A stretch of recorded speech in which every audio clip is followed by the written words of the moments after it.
Okay, everyone, welcome back to video number 3, I believe it is, on our INDR B12 class for Bakersfield College.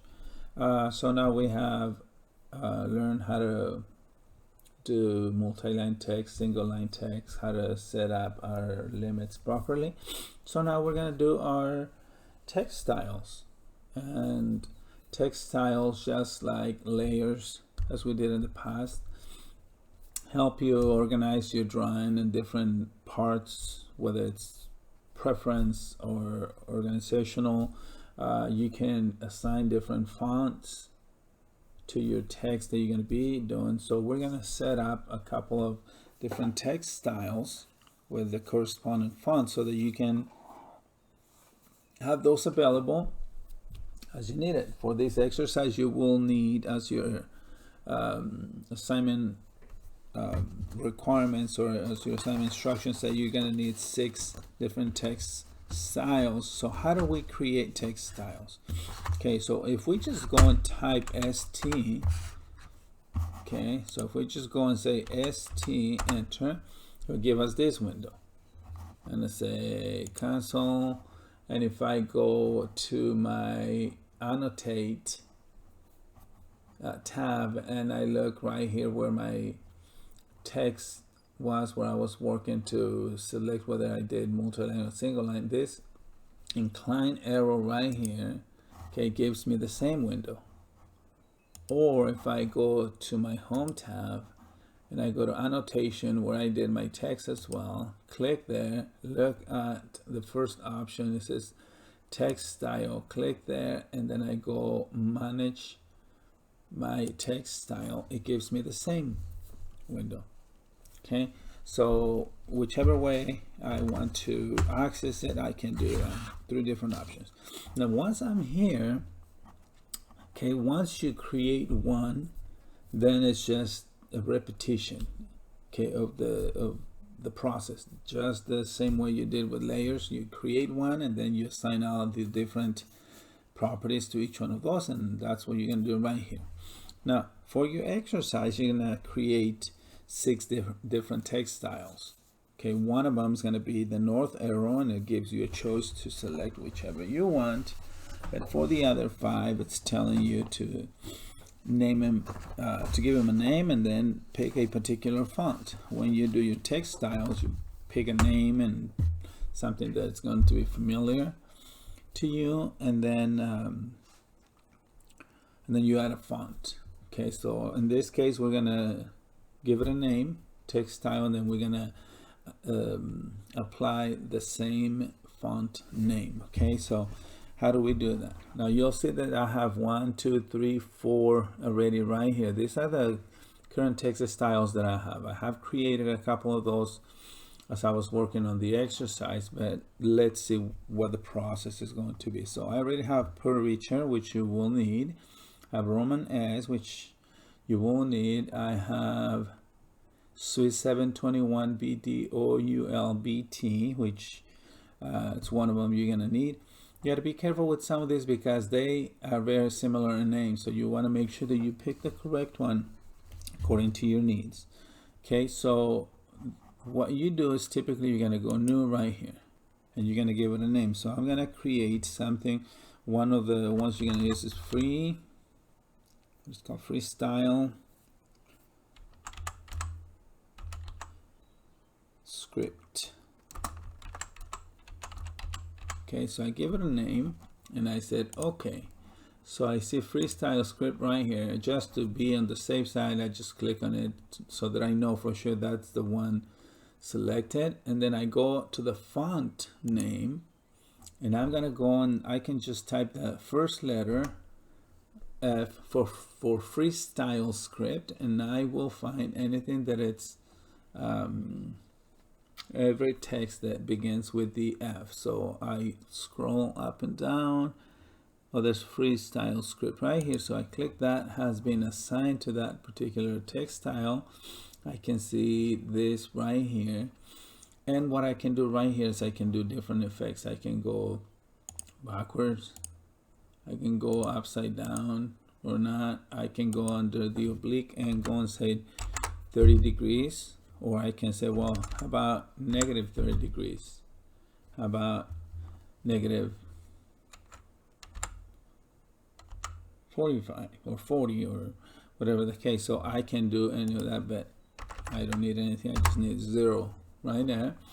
And the height right here, you want to leave it at 0. If you change it right here, then you won't be able to change it inside of your drawing. It's always going to be that height. So leave it at 0, and then you will apply the correct height when you are inside your exercise, as you saw me doing on multi-line text. I can change my text heights once I already have my text styles in there. Okay, so apply and close. And if I needed to create more, I can go again, annotation here, text styles, and then I said new again. And another one that I need to create is going to be Swiss. Okay, so Swiss 721, and this is only going to be BT. Okay, so I said okay. See, there's Swiss 721 BDOUL BT. This is only BT, so that's why I say you got to be careful when you select your font. So as for Swiss, and I'm simply going to scroll up or down, and there is Swiss 721 BT, and look how the Swiss 721 that you can find. So this is my option right here, and again leave it at 0, and then you are done. And you can just create those 6 text styles that you need. Once you do that, then when we go to annotate, if we go to this top left corner, see, this will show me all of the text styles that I have created. There's free script, there's per richer, there's Romanesque, there's standard, one of the Swiss, which is this one that I already have right here, and then there's another one. So just like layers, when you are going to start creating some text, you simply go right here and say, now I want per richer right here, and then you start doing your work. So that's how you're going to set up your text styles. Okay, so that will give us text styles so that we can complete our assignment. Okay, so we have multi-line text, single line text. Now we can create our styles. We know how to set up our limits, and there's 2 more things that we have to use or to learn, to practice, that we haven't done on the draw part. Okay, so I'm going to go to my home tab right here, and I'm going to add that to this part of the video so that we can cover all of the material that we need to cover. There's 2 items, okay, and one is going to be a hatch, okay, and a gradient.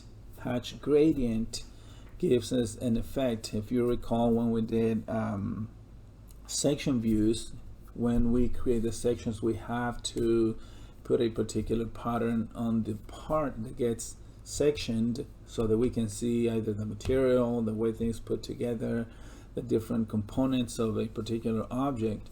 So we have a hatch that we can add, or a gradient that we add. You're going to have those 2 on as part of your exercise. On this lower part right here, you will have the vicinity map for Bakersfield College, and you're going to have a north symbol with the arrow, as you will see on your exercise. Part of the arrow that you're going to have for the north symbol, it's going to require a little bit of a hatch. And then the actual campus area for Bakersfield College, which will be somewhere right here, you will need to add a gradient. Okay, so now how do we do that? Under the draw commands right here, okay, we used all this. We used the line, the polyline, the circle, different options. We used the rectangle and the polygons already.